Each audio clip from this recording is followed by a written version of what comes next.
Bonjour à tous, mon nom est Blanche Chibo, je suis chargée de projet au CIMO. Donc, nous allons vous parler un petit peu aujourd'hui des quelques recommandations, en fait, ou des conseils pour vous aider à intégrer le marché du travail québécois. Blanche, si tu veux bien, nous pourrions tout d'abord parler, en ces temps de COVID-19, en fait, quels sont les secteurs les plus affectés par la COVID-19 et les secteurs qui le sont le moins? Oui, je pense qu'en ce moment, on est tous au courant qu'il y a la pandémie et puis il y a pas mal de secteurs qui sont très touchés par rapport à d'autres. Notamment, on a le secteur dans tout ce qui est aéronautique, on a aussi les tourismes, on a l'hôtellerie, on a la restauration. Vous pouvez voir que beaucoup de restaurants sont fermés à cause de la pandémie. C'est sûr que ces secteurs sont plus ou moins touchés et les personnes se retrouvent sans emploi. L'idée, c'est qu'on va vraiment vous donner les informations par rapport à ces secteurs pour vous permettre de pouvoir vous situer et voir par rapport à vos recherches d'emploi comment ça sera. On a aussi d'autres secteurs où ça fonctionne très très bien. On a tout ce qui est agroalimentaire, on a dans le domaine de l'informatique, technologie de l'informatique, ça se passe très très bien. C'est un domaine d'ailleurs, contrairement aux autres secteurs où il y a beaucoup d'emplois.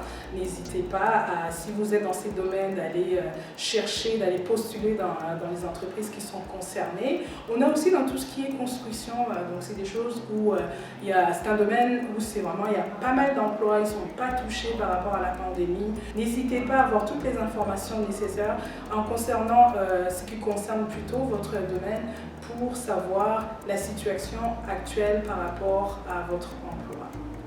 En fait, ce serait des recommandations plus générales en ce qui a trait à la préparation à intégrer le marché du travail, comme tu disais, donc à occuper un poste.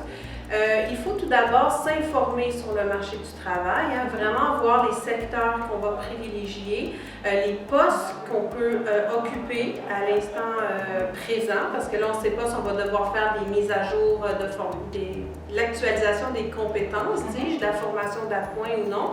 Mais ici, maintenant, qu'est-ce qu'on peut occuper comme poste? Donc, de voir les exigences d'emploi.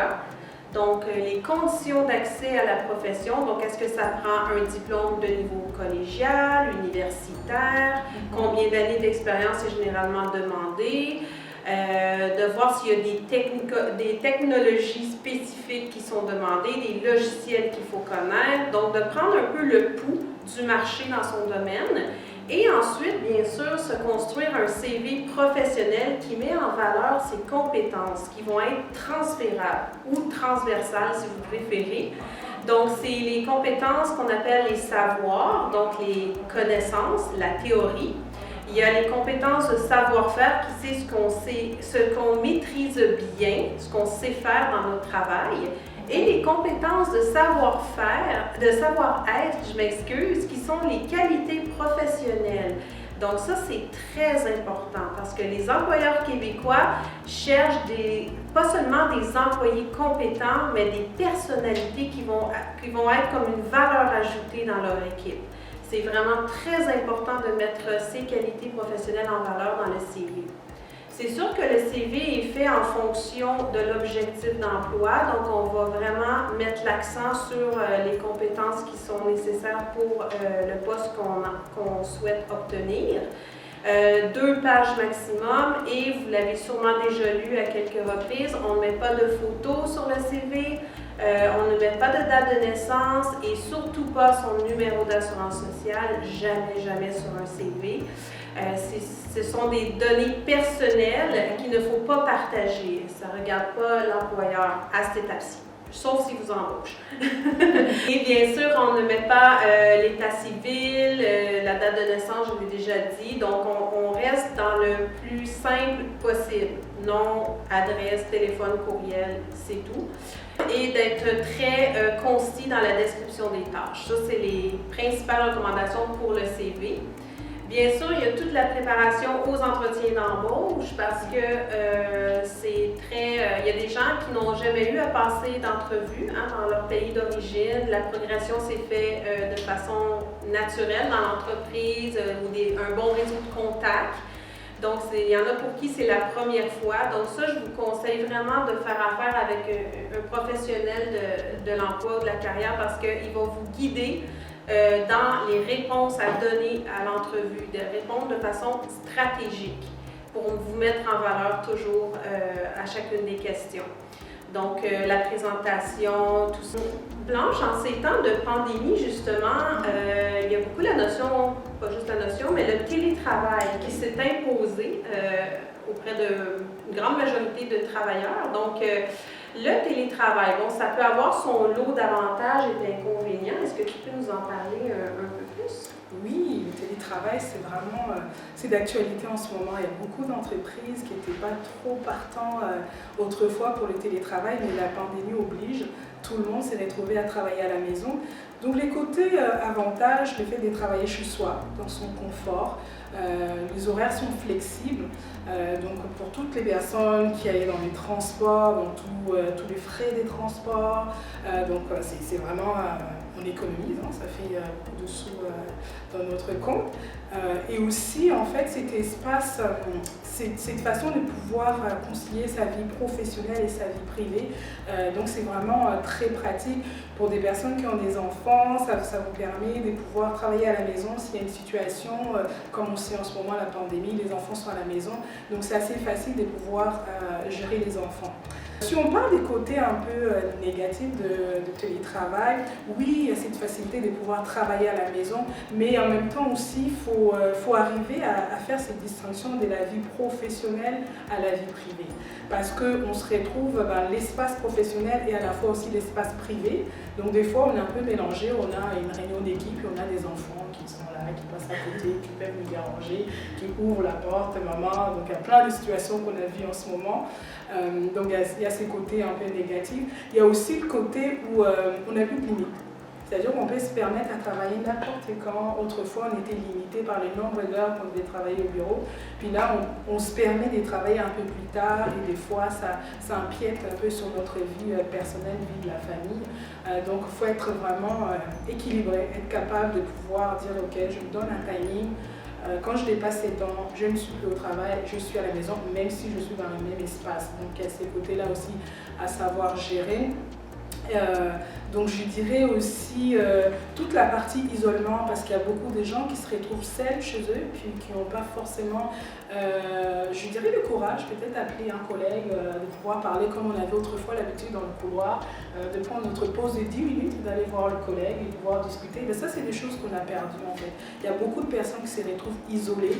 On est à la maison, on a notre poste de bureau qui est à la maison, on n'appelle pas forcément les collègues, juste pour détendre, on l'appelle souvent parce qu'il y a une situation à régler sur le plan professionnel, mais autrefois, dans le bureau, on pouvait se permettre de prendre 10 minutes de pause pour parler d'autre chose que du travail. Donc ça, je pense que ce sont des côtés négatifs du télétravail, mais il y a aussi un côté positif, je voudrais revenir là-dessus, c'est vraiment la qualité du travail. On se retrouve avec le résultat où les gens travaillent énormément et bien dans leur milieu de la maison. Donc c'est un côté vraiment très positif à souligner. D'ailleurs, il y a beaucoup d'entreprises qui parlent justement de ces formules hybrides. Au retour, quand la pandémie sera finie, on aura la possibilité de travailler peut-être une journée à la maison et puis les autres temps, ça sera au bureau. Moi, je vais te poser une question, Sylviane. On parle souvent des équivalences. Qu'est-ce que tu peux nous dire par rapport à ça? C'est vrai que c'est souvent un terme qui circule, qu'on doit avoir les équivalences d'études au Québec pour avoir un emploi ici. Donc, tout d'abord, c'est bien que tu mentionnes équivalence parce que ce n'est pas le terme approprié. On parle surtout d'évaluation comparative des études.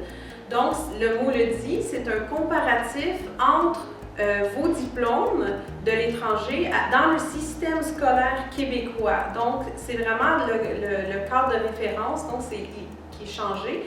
Donc, ça facilite le processus de recrutement des entreprises pour vous convoquer en entrevue, par exemple. Ils vont voir que votre diplôme actuel correspond à un DEC technique, par exemple en informatique. Donc, c'est plus simple pour eux de faire le lien entre les exigences du poste et ce que vous possédez. L'évaluation comparative des études se fait via le ministère de l'Immigration, la francisation et l'intégration. Il faut prévoir un délai d'environ 6 semaines pour obtenir son évaluation comparative. Donc, plus vite vous le ferez, mieux ce sera. Mais je tiens à préciser que ce n'est pas une exigence, ce n'est pas obligatoire, mais c'est avantageux si on veut postuler dans des grandes entreprises, soit gouvernementales, ça peut être à la ville ou les services publics, le milieu de l'éducation aussi, le milieu de la santé. Ils vont exiger les évaluations comparatives des études. Sinon, les entreprises privées, vous avez d'autres portes qui vous sont ouvertes même si vous n'avez pas cette évaluation comparative. OK, on parle d'un virage numérique réussi. Donc, il y a de plus en plus de compétences qui sont demandées au niveau des technologies. Tout à fait. La pandémie a fait que autrefois on pouvait se retrouver au bureau, réunion d'équipe, tout le monde était là. Mais désormais, tout s'est fait par plein d'applications. On a Zoom qui a vraiment très bien fonctionné, on a Teams. Donc les entreprises exigent, autrefois c'était quand même une exigence, mais bon, c'était quelque chose qui était, bon, c'était un atout. Mais maintenant, ça devient vraiment une exigence d'avoir une maîtrise de certaines applications pour vous permettre de pouvoir joindre vos collègues, participer à des réunions, notamment pour des personnes qui vont postuler. Il faudrait être capable de passer en entrevue par Zoom, Teams.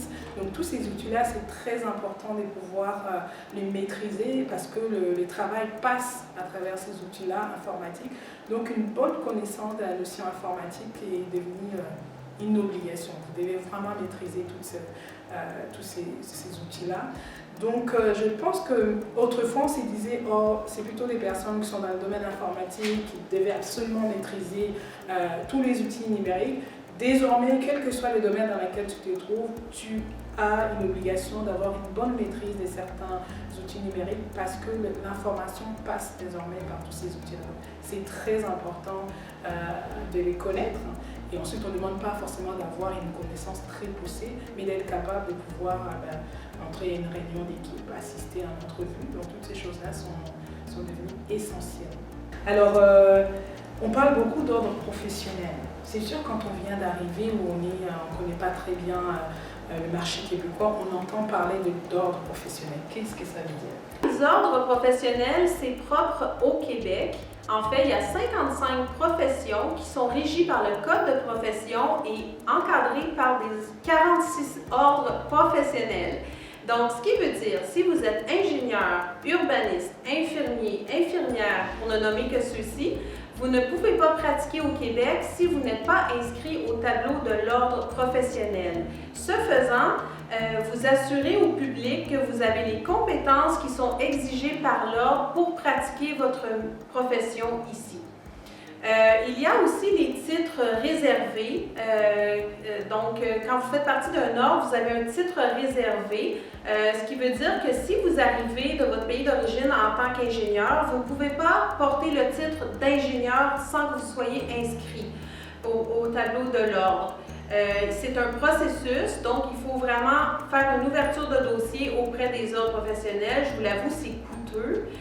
Donc, il faut le prévoir dans une démarche peut-être à moyen et long terme dès votre arrivée ici pour vous fixer des objectifs qui sont réalistes à court, moyen et long terme. Donc, vous pourriez vous dire dans un premier temps, je vais occuper un poste de technicien pour commencer, acquérir mon expérience, me faire connaître auprès des employeurs, puis avoir les sous finalement pour pouvoir faire la démarche auprès de l'ordre.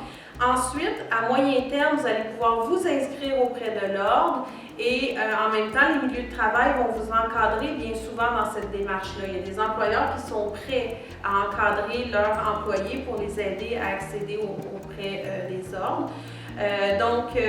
Ensuite, graduellement, vous allez récupérer votre titre avec des formations de mise à niveau, souvent qui sont exigées, des examens à passer. C'est un processus, comme je disais, assez long. Mais pour finalement arriver dans votre objectif à long terme, à récupérer votre titre et à travailler comme ingénieur. Ça, ce n'est qu'un exemple, c'est la même chose pour les infirmiers, infirmières et les autres professions réglementées. Et pour finir, si vous avez encore d'autres questions par rapport à votre accompagnement, votre emploi que vous cherchez, nous on est Simon, donc vous vous allez avoir toutes les informations sur CIMO. Vous allez sur Internet, tapez CIMO. N'hésitez pas, vous pouvez nous contacter. Nous avons des professionnels, des conseillers qui vont vous accompagner dans vos recherches d'emploi jusqu'à vous obtenir les fameux postes que vous cherchez. Nous, on est vraiment spécialisés pour accompagner les personnes à leur trouver un emploi dans leur domaine professionnel. Donc, si vous avez envie de vous inscrire, de nous appeler, n'hésitez pas. Contactez-nous, tout est totalement gratuit. Voilà. Donc, voilà, c'est bien, je ne sais pas si tu voulais rajouter. C'est très bien dit. Et vous aurez accès à un conseiller en emploi qui va vous accompagner de façon personnalisée et individualisée, vraiment selon vos objectifs, selon vos besoins, puis qui va vous guider dans le marché du travail pour atteindre vos objectifs. Au lieu d'arriver, d'être un peu confondu dans toutes ces opportunités, vous allez moins perdre de temps, vous allez être bien orienté, vous allez pouvoir bien démarrer votre carrière au Québec. Comme on a l'habitude de dire ici, bienvenue au Québec, nous on va vous dire bienvenue à CIMO. Bienvenue au CIMO, au plaisir de vous rencontrer.